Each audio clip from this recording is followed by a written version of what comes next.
Bienvenue pour cette nouvelle vidéo de Bien commencer la journée qui a toujours pour thème être bien accompagné dans son cheminement de foi. Et aujourd'hui, deuxième volet sur quels critères pouvez-vous attendre d'une personne à qui vous déléguez de vous accompagner dans votre cheminement de foi. C'est parti!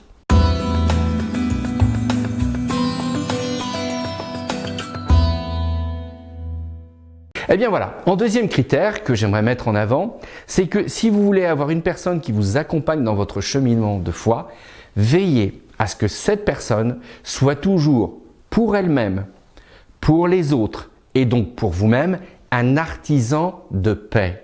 C'est très important d'avoir ce sujet-là. Pourquoi? Parce que si vous voulez être accompagné d'une personne qui n'a pas comme souci d'être toujours un artisan de paix, c'est une personne qui va toujours trouver ce qui ne va pas chez les autres pour alimenter sa soif de revanche, sa soif de critique. Donc il faut toujours être accompagné d'une personne qui recherche à être artisan de paix. Et d'ailleurs, toujours pour rester sur la pensée de Jérémie, texte que j'avais pris hier, Jérémie dit au chapitre 28 et au verset 9, je le lis, « Si un prophète prophétise la paix, c'est par l'accomplissement de ce qu'il prophétise qu'il sera reconnu comme véritablement envoyé par l'Éternel. » Ce texte est prodigieux. Vous ne pouvez dire qu'une personne est envoyée par Dieu pour vous accompagner dans votre cheminement de foi qu'à la condition que cette personne soit un artisan de paix. Comment ça se concrétise? Eh bien, c'est une personne, vous allez aller la voir en disant, voilà, dans ma vie, j'ai tel fardeau ou j'ai telle culpabilité. Elle va pas venir pour pour vous donner des coups de marteau, mais elle va toujours dire, écoute, fais confiance au Seigneur, marche pas à pas, retrouve la paix, confesse ta faute s'il y a un problème, mais retrouve la paix avec Dieu.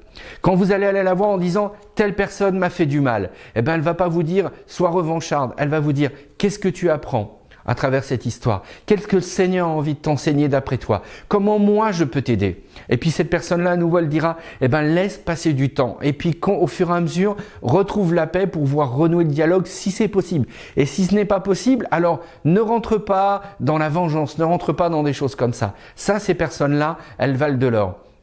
Ensuite, c'est une personne, quand vous irez la voir, parce que vous avez peut-être un problème dans votre couple, elle ne sera pas là à vous montrer ce qui ne va pas chez votre conjoint ou votre conjointe.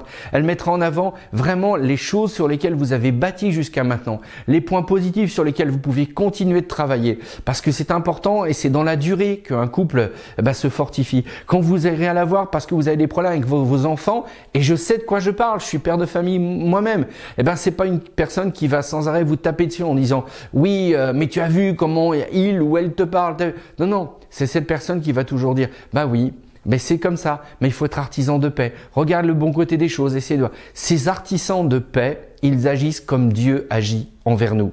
Pourquoi? Parce qu'à chaque fois que vous venez devant Dieu et que vous en voulez de quelque chose, il n'est pas là à vous donner un coup sur la cafetière, comme on dit en français.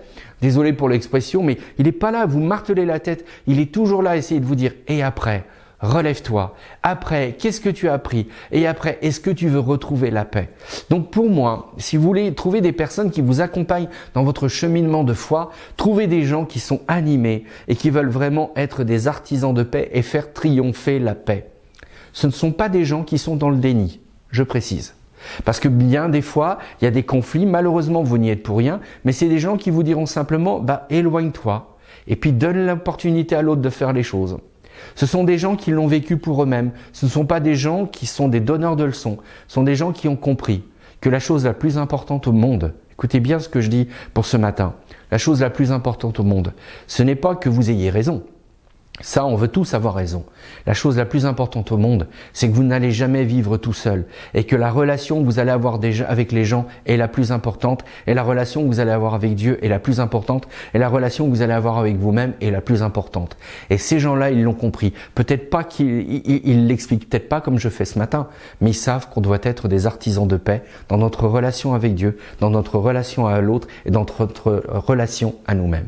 Alors je vous laisse avec cette idée forte et comme on le dit chaque jour, mettez un commentaire si ça vous intéresse sur la page YouTube, parce que c'est important qu'on ait vos retours. Comment vous vivez ça? Ça sera intéressant de le lire. Comment est-ce que vous pouvez interpeller vos amis avec ça? Et puis, abonnez-vous à notre chaîne YouTube, mettez un point levé comme ça pour dire que vous êtes d'accord et que vous avez envie de nous soutenir. Abonnez-vous en n'oubliant pas de cliquer sur la petite cloche, parce que comme ça, vous êtes averti d'une nouvelle vidéo. Allez sur le site missionprotestante.org, rubrique ressources, où il y a ce texte que je vous partage avec les références bibliques.